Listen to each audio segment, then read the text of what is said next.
ட்ரோன்ன்ற வார்த்தைக்கான அர்த்தம் என்ன? இது எப்படி உருவாச்சுன்றத பார்ப்போம். DRONE drone. உலகப் போர் போது எதிரி நாடுகளை தாக்குறதுக்காக குண்டுகள் வீசிட்டு இருந்தாங்க. அப்ப வந்த ஐடியா தான் இந்த ட்ரோன் ஐடியா. ஒவ்வொரு முறையும் ஒரு ஃபைட்டர் எதிரி நாடுகளுக்குள்ள போயிட்டு திரும்ப வர்றதுன்றது ஒரு பெரிய சேலஞ்ச். அந்த ஃபைட்டர் சேதாரமாகும்போது பல லட்சங்கள் செலவாகும். அது இல்லாம உயிரிழப்பும் இருக்கும். விமானங்கள் மூலியமாக பாம்பு போட்டு வரக்கூடிய சேதாரங்களை குறைக்கிறதுக்காக சிறு ரக ஆளில்லா விமானங்கள், ரிமோட்லி ஆப்பரேட்டட் வெஹிக்கிள்ஸை கண்டுபிடிச்சாங்க. இந்த சிறு ரக விமானங்கள் சில மீட்டர்கள் மட்டும் தான் இருக்கும். அதில் பாம்ஸை வச்சு, கேமரா வச்சு இங்கேருந்து ஃபர்ஸ்ட் பர்சன் வியூவில் டார்கெட்டை செலக்ட் பண்ணி பாம்பு பண்ண முடியும். ஒரு பாயிண்ட்லேருந்து ஆரம்பித்து டார்கெட் நோக்கி வீசப்பட்ட பிறகு கேமரா சப்போர்ட்டோட அந்த டார்கெட்டை வந்து கரெக்டாக அச்சீவ் பண்ணி டார்கெட்டை ஹிட் பண்ணி இந்த ட்ரோன் செல்ஃப் டிஸ்ட்ரக்டிவ் பண்ணிடும். இப்போ சமீபத்தில் நடந்துட்டு இருக்கக்கூடிய போர்களில் பார்த்தீங்கன்னா இந்த ட்ரோன் மூலியமாக பாம்பு போடக்கூடிய ஒரு விஷயம் வந்து ரொம்ப இயல்பாகவே இருக்குது. ட்ரோனுக்கு பிரபலமாக இருக்கக்கூடிய செகண்ட் மீனிங் என்னன்னு பார்க்கலாம்.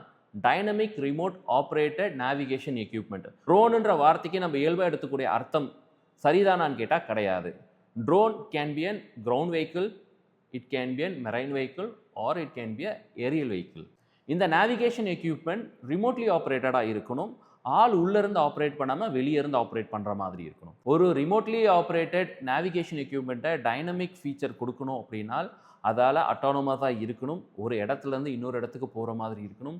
இன்கேஸ் தேவைப்பட்டால் அந்த A to Bலேருந்து போகக்கூடியதை மாற்றி A to B போகாமல் A to C போகிற மாதிரி இருக்கணும். இது எல்லாமே வந்து அது பேஸ்க்கு வராமல் ரியல் டைமில் நடக்கிற மாதிரி ஒரு ஃபீச்சர் இருந்துச்சுன்னா அதை நீங்கள் வந்து தாராளமாக டைனமிக்னு சொல்லிடலாம்.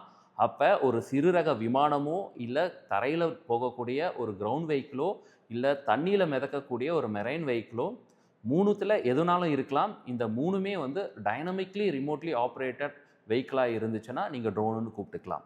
ஆரம்ப கட்டத்தில் இந்தியன் மீடியாஸ் மண்டபத்தில் பறக்கக்கூடிய குவாட்காப்டர் 4 ரெக்கை வச்சு பறக்கக்கூடிய அந்த ஒரு ட்ரோனை மட்டும்தான் ட்ரோன் சொல்லிட்டு இருந்தாங்க. இப்போது இன்டர்நேஷ்னல் மீடியாவில் ட்ரோன் அட்டாக் இன் கல்ஃப் கண்ட்ரி நீங்கள் எடுத்து படிக்கும்போது அந்த ட்ரோன் அட்டாக் ஏரியல் வெஹிக்கிளாக தான் இருக்கணும்னு அவசியம் கிடையாது. It can be a ground vehicle.